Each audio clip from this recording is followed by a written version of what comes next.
पहले दिन कहा था कि ये खिलाड़ियों का आंदोलन नहीं है, इसके पीछे कांग्रेस है।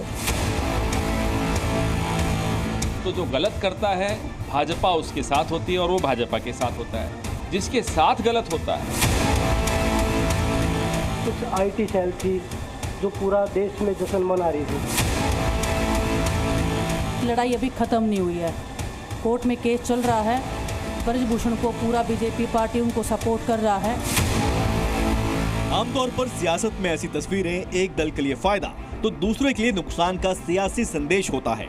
लेकिन हरियाणा चुनाव में वोटिंग से 27 दिन पहले की इस तस्वीर को जहां कांग्रेस अपना मास्टर स्ट्रोक समझ रही है, तो वहीं बीजेपी के ब्रजभूषण को अब फ्रंट फुट पर आकर खेलने का मौका मिल गया है। विनेश और बजरंग की कांग्रेस में ज्वाइनिंग अब हरियाणा चुनाव का सबसे बड़ा मुद्दा बनता जा रहा है। दरअसल इसी साल जनवरी में पहलवानों ने तत्कालीन WFI अध्यक्ष ब्रजभूषण शरण सिंह के खिलाफ मोर्चा खोल दिया था और उन पर यौन शोषण समेत कई तरह के आरोप लगाए थे। तभी से ब्रजभूषण सिंह का सियासी नुकसान शुरू हो गया। ब्रजभूषण के हाथ से WFI की कमान छिन गई। 2024 लोकसभा चुनाव का टिकट भी हाथ से निकल गया। तब से लेकर आज तक ब्रजभूषण इसके पीछे कांग्रेस की साजिश बताते रहे और अब जबकि विनेश फोगाट और बजरंग पुनिया ने कांग्रेस का हाथ थाम लिया है, तो ब्रजभूषण मजबूती के साथ अपना दावा पेश कर रहे हैं। पहलवानों के आंदोलन के स्क्रिप्ट का डायरेक्टर हरियाणा कांग्रेस के कद्दावर नेता और पूर्व CM भूपेंद्र हुड्डा को बता रहे हैं। WFI में भी मनमानी का आरोप लगा रहे हैं कि बेटियों का गुनाहगार मैं नहीं हूं।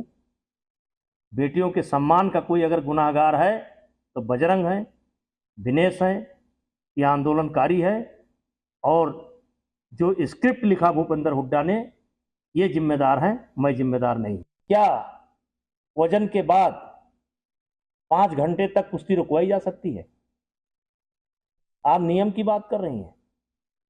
क्या ये नियम है कि एक दिन में एक खिलाड़ी 2 वेट कैटेगरी में ट्रायल दे? ब्रजभूषण के दावों के पीछे की वजह केवल कांग्रेस में विनेश और बजरंग का शामिल होना नहीं है, बल्कि इसके पीछे की टाइमिंग से भी ब्रजभूषण के आरोपों को ऑक्सीजन की सप्लाई हो रही है। 6 सितंबर को दोपहर 3:13 पर विनेश और बजरंग कांग्रेस में शामिल होते हैं। 6 घंटे 53 मिनट के बाद कांग्रेस की पहली लिस्ट आती है।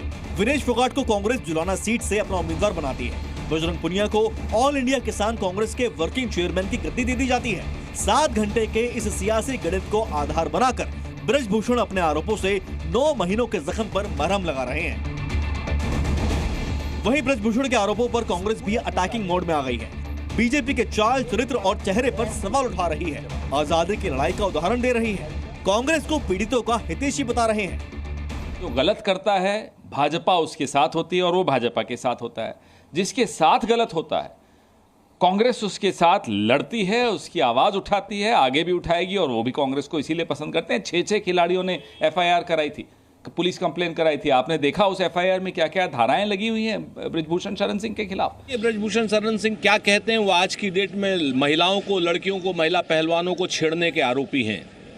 अपने आरोप के प्रमाण वो कोर्ट में प्रस्तुत करें या अपनी निर्दोषता का प्रमाण कोर्ट में प्रस्तुत करें।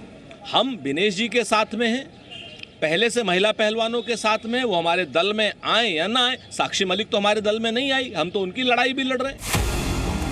दरअसल विनेश फोगाट और बजरंग पुनिया को पार्टी में शामिल करने के पीछे कांग्रेस की बड़ी स्ट्रैटेजी है। इन दोनों के जरिए हरियाणा चुनाव में कांग्रेस एक साथ 3 निशाने साध रही है। पहला, रेसलिंग हरियाणा में खासा लोकप्रिय है। विनेश और बजरंग के जरिए कांग्रेस की युवाओं पर नजर है। दूसरा, पेरिस ओलंपिक में महज 100 ग्राम की वजह से मेडल से दूर रहने वाले विनेश के लिए हरियाणा में इमोशनल वेव है। तीसरा, विनेश आंदोलन का सबसे बड़ा चेहरा रही। इसी वजह से कांग्रेस विनेश के जरिए बीजेपी को घेरने का मौका नहीं छोड़ना चाहती। हरियाणा विधानसभा की 90 सीटों के लिए 5 अक्टूबर को वोटिंग होगी। ऐसे में देखना दिलचस्प होगा कि पहलवानों पर दाव से कांग्रेस 46 के जादुई आंकड़े को छू पाती है या फिर ब्रजभूषण के सियासी करियर को 9 महीनों के बाद कोई नई लीड मिलती है। ब्यूरो रिपोर्ट, जी मीडिया। जी न्यूज़।